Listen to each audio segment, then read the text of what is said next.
তো হ্যালো বন্ধুরা, তোমরা হয়তো জানো যে বাংলাদেশের এই পরিস্থিতির কারণ কি।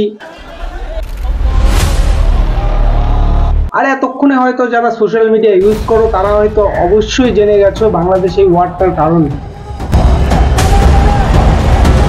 আর বন্ধুরা, 1971-এর মতনই বাংলাদেশে লেগে গেছে যুদ্ধ, কিন্তু এই যুদ্ধটা কার সাথে? অন্য দেশের লোকের সাথে না, এই যুদ্ধটা নিজের দেশের লোকের সাথে করছে বাংলাদেশ। হ্যাঁ বন্ধুরা, স্টুডেন্টদের সাথে পলিটিক্স, সরকারের, পুলিশের বিরল গন্ডগোল। আর এই গন্ডগোলটা হওয়াই স্বাভাবিক। কেউ যদি তোমার অধিকার কেড়ে নেয় তাহলে তো তাকে ছেড়ে কথা বলা যাবে না। আর সেইটা নিয়ে স্টুডেন্টরা বিরল তাদের প্রতিবাদ করে যাচ্ছে। তো বন্ধুরা, এতটাও হওয়া ঠিক ছিল না। বাংলাদেশের সরকারের একটু তো নলেজ থাকা দরকার। এতটা খারাপ পরিস্থিতি হচ্ছে কিন্তু বাংলাদেশ সরকার তাও ওনাদের পিছনেই পড়ে আছে যে কেন এরকম করব আমরা। আমাদের নিজেদের দেশেরই তো স্টুডেন্ট তারা, আমাদের নিজেদের দেশই তো বড় হবে, তারা বড় হবে। আর সেরকম না বুঝে বাংলাদেশে আজকে এই পরিস্থিতির কারণ হচ্ছে সরকার। তো সবাইকে আজকে এটাই বলবো যে কি কারণে বাংলাদেশের এই পরিস্থিতি হয়ে গেল। বাংলাদেশের চারদিকে আগুন, চারদিকে লাশ পড়ছে, স্টুডেন্টরা আহত হচ্ছে, কিন্তু সরকারের বিরুদ্ধে কোনো স্টেপই নিচ্ছে না। তাদের একটাই স্টেপ, মারো মারো, মেরে ফেলো, রাস্তায় যে আসবে তাদেরই মেরে ফেলো। কিন্তু এরকম হয় না বন্ধুরা। আর বাংলাদেশের স্টুডেন্ট রীতিমতো তারা লড়ে যাচ্ছে, কারণ কেউ তোমার অধিকার ছিনিয়ে নিলে তুমি তো প্রতিবাদ করবে, আর সেই প্রতিবাদ করতে গেলেই বাংলাদেশের এরকম অবস্থায় দাঁড়িয়ে গেছে। তো আজকে বাংলাদেশের অবস্থার কারণ হচ্ছে, এক নম্বর কারণ হচ্ছে বাংলাদেশ সরকার। হ্যাঁ, বাংলাদেশ সরকার যদি পারতো এটাকে আরামসে দাবিয়ে জিনিসটাকে সলভ করতে পারতো, কিন্তু না, তারা এটা একদমই করেনি। তারা হচ্ছে স্টুডেন্টদের সাথে, স্টুডেন্টদের বিক্ষোভে যায় তাদের সাথে পুরো ওয়ার চালু করে দিয়েছে। এটা একদমই করা উচিত ছিল না। হ্যাঁ, বাংলাদেশের স্টুডেন্টরা রীতিমতো লড়ে যাচ্ছে, কারণ তাদের অধিকার ছিনিয়ে নেওয়া হয়েছে। তাদের সব প্রুফ আছে, কিন্তু তারপরও তাদেরকে অধিকার দেওয়া হচ্ছে না। তাদের হাতটুকুর জন্য তারা লড়ে যাচ্ছে, তারা প্রাণ দিচ্ছে, কতজন আহত হয়েছে, কিন্তু কেউ পিছনে হাঁটছে না। আর একদমই সেটাই করা দরকার। কেউ ভুল করলে তার পিছনে এরকম করেই লাগা দরকার। আর ভাই, স্টুডেন্টদের কাছে তো পিস্তল নেই, স্টুডেন্টদের কাছে তো বোমা নেই, কাদের কাছে আছে? সরকারের কাছে। আর সরকাররা তারা ইস্তেমাল করছে স্টুডেন্টদের উপরে। একদমই সেটা করা একদমই উচিত না বাংলাদেশ সরকারের। তো বন্ধুরা, আমার যেটা মনে হয় আমি সেটা বলছি। তোমাদেরও তো মতামত আছে, তোমরা একটু কমেন্ট সেকশনে একটু হলেও বলে যাবে যে তোমাদের মতামতটা কি। আর বন্ধুরা, আমি যতটা রিসার্চ করে দেখেছি, আমি যতটুকু গভীরে যেয়ে দেখেছি, পুরো দোষটা আছে বাংলাদেশ সরকারের। কারণ এই গন্ডগোলটা লাগার মূল কারণ হচ্ছে কোটা আন্দোলনে। মানে যারা 1900 সালে বাংলাদেশ স্বাধীনের যুদ্ধে যারা সামিল ছিল, তাদেরকে, তাদের পরিবারের জন্য, তাদের ফ্যামিলির জন্য 30% চাকরি, মানে 30% চাকরি সেট ছিল। আর কি করেছে বাংলাদেশ সরকার? 30% চাকরি সহ সব বরখাস্ত করে দিয়ে, তার সাথে স্কুল কলেজ সব 3 মাসের জন্য বন্ধ করে দেওয়া হয়েছে।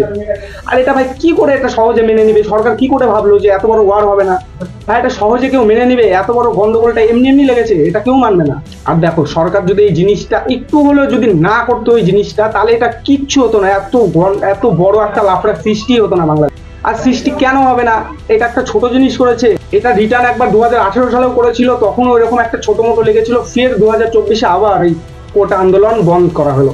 আর এই কোটা সিস্টেম চালু করার মেইন উদ্দেশ্য হচ্ছে বাংলাদেশ স্বাধীনের যুদ্ধে যারা যারা সামিল ছিল তাদের ফ্যামিলির জন্য, তাদের পরিবারের জন্য 30% কোটা, মানে 30% চাকরি তাদের জন্য সেট ছিল। আর সেটা বাংলাদেশ সরকার এক তুড়িতে সেটা বন্ধ করে দিল।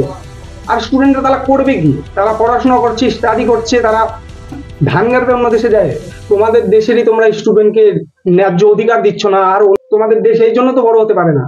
হ্যাঁ ভাই, ইন্ডিয়ার থেকে তোদের একটু হলেও নলেজ নেওয়া উচিত। দেখ, 140 কোটির দেশ হচ্ছে, সামলাচ্ছে একটা প্রাইম মিনিস্টার, আর তোদের প্রাইম মিনিস্টার নিজেই ভুলে যায় কি বলছে না বলছে। মুক্তিযুদ্ধের বিরুদ্ধে আর মুক্তিযুদ্ধের বিরুদ্ধে এত ক্ষোভ কেন? মুক্তিযোদ্ধাদের নাতিপুতিরাও পাবে না, তাহলে কি রাজাকারের নাতিপুতিরা পাবে? সংবাদ সম্মেলনে ছিলেন এমন দুজন জ্যেষ্ঠ সাংবাদিক বলছেন, প্রধানমন্ত্রীর বক্তব্যে কোথাও আন্দোলনকারীদের রাজাকার বলা হয়নি। এ বিষয়ে ভুল বোঝাবুঝি হচ্ছে। তিনি এইভাবে বলেন নাই যে যারা আন্দোলন করছে, যারা বিশ্ববিদ্যালয়ে পড়ছে, যারা দাবি জানাচ্ছে তারা রাজাকারের সন্তান, এটা তিনি কখনোই বলেন নাই। এবং তাহলে কি রাজাকারের নাতিপুতিরা পাবে? কি বলবো, হাসি এমনিই পায় তোদের দেশের উপর। আর ভাই, স্টুডেন্টদের ন্যায্য অধিকার দেওয়া হোক, সেটা আমিও কাম্য করি, কারণ স্টুডেন্টদের উপর অনেক অত্যাচার করা হচ্ছে। হ্যাঁ, স্টুডেন্টরা অধিকারের জন্য ভাই জান দিয়ে দিচ্ছে, জান। আর গভীরতে যাবেই ভাই, এটা কোনো ছোট মোটো কারণ না, এটা হচ্ছে লোকের ভবিষ্যৎ। যাদের বাবা ঠাকুর দাদার প্রুফ আছে, কাগজ আছে যে তারা বাংলাদেশের স্বাধীন হওয়ার যুদ্ধে তারা অ্যাটাচ ছিল, কিন্তু তাদেরও বরখাস্ত করে দেওয়া হলো। এটা কি করে মানবে ভাই? 100%-এর মধ্যে কোটা, যারা বাংলাদেশ স্বাধীনের যুদ্ধে ছিল তাদের জন্য আলাদা ছিল, প্রতিবন্ধীদের জন্য আলাদা ছিল, ফিমেল, বয়স্ক, সবার জন্য আলাদা আলাদা কোটা সিস্টেম। কিন্তু এই কোটা সিস্টেম গোটাই ধরে তারা ব্যান করে দিল। আর বাংলাদেশ সরকারকে আমি বলছি, তোমরা একটু নিজেদের দেশের একটু সিস্টেমটা একটু বদলাও। কারণ এরকম সিস্টেম থাকলে তোমাদের বছরে বছরে এরকম ওয়ার লাগবে, বছরে বছরে স্টুডেন্ট হারাবে। আর স্টুডেন্ট হচ্ছে নিজেদের দেশের উন্নতির একটা মূল কারণ। হ্যাঁ, তোমাদের দেশে ভালো পড়াশোনা করবে, তোমাদের দেশে ভালো উন্নতি হবে স্টুডেন্টরা যদি বড় হয়। আর তোমরা স্টুডেন্টের প্রাণ নিচ্ছ, তারা কিছু বলতে আসলে তাদেরকে বোমা মারছো, গুলি মারছো, মেরে ফেলে দিচ্ছ। আর তোমরা প্রুফ দিও না যে বাংলাদেশ সরকার হচ্ছে বোকাচোদা, তোমরা একটা প্রুফ করছো বারবার। না কি দরকার এত স্টুডেন্টকে খেপানো? ভাই 3,20,00,000 স্টুডেন্ট বিক্ষোভে নেমেছে, ছোট মোটো জিনিস না এটা, তোমাদের এটা একটু নলেজে রাখা উচিত। হ্যাঁ, 18তে একবার বন্ধ করেছো, তারপরে আবার ফিরে। তো ভাই আমার যেটা মতামত আমি সেটা বললাম। এবার তোমাদের খারাপ লাগলো আমার কিছু করার নাই, ভালো লাগলো কিছু করার নাই। আমার নলেজে আমি যেটুকু রিসার্চ করে বলেছি আমি ভাই ঠিক বলছি। আর তোমাদের কি মতামত তোমরা প্লিজ জানাবে কমেন্ট সেকশনে। সবার মতামত দেওয়ার তো অধিকার তোমাদের আছে। ভগবানের কাছে আমি কাম্য করি এটা তাড়াতাড়ি বন্ধ হোক। অনেক লোক আহত হয়েছে, 400 লোক আহত হয়েছে, 9 জন 10 জনের প্রাণ গেছে। ভাই কি এটা কোনো ইয়ার কি? এত লোকের প্রাণ নিচ্ছে তোমরা, তোমাদের একটু কি? আরে ভাই মারা গেছে, তাদের লাশ নিয়ে যাচ্ছে, তারা তাও অ্যাটাক করছে। কি ভাই শুরু করেছে ভাই? প্লিজ বাংলাদেশ সরকার করছে, প্লিজ এটা বন্ধ করা হোক, কোটা সিস্টেম আবার চালু করা হোক। আর সব যেন আগের মতো ঠিক হয়ে যায় বাংলাদেশে, এটাই আমরা কাম্য করি। সব স্টুডেন্টদের জন্য আমি প্রার্থনা করি যাতে সবাই ঠিক হয়ে যায়, আর বাংলাদেশও যেন আগের মতো হয়ে যায়। আর প্লিজ যাদের দোষ আছে তাদেরকে একদমই সাপোর্ট করো না। অডিয়েন্সের সাপোর্ট অনেক বড় সাপোর্ট। তোমরা পারলে এটাকে আবার ফিরিয়ে আনতে পারবে, তোমরা পারলে এটাকে আবার ফিরাতে পারবে। আর কিছু বলার নেই আমার। যারা লাস্ট অব্দি ভিডিওটা দেখেছো তারা অবশ্যই কমেন্ট করে জানিও তোমার অপিনিয়ন। আর থ্যাংক ইউ সবাই লাস্ট অব্দি ভিডিওটা দেখার জন্য। তো চ্যানেলে নতুন হয়ে থাকলে লাইক সাবস্ক্রাইব করে দিবে। এমনিতে আমি লাইক সাবস্ক্রাইব করতে বলি না, তোমাদের ভিডিওটা ভালো লাগলে তোমরা লাইক সাবস্ক্রাইব করবে, না ছাড়া করতে হবে না।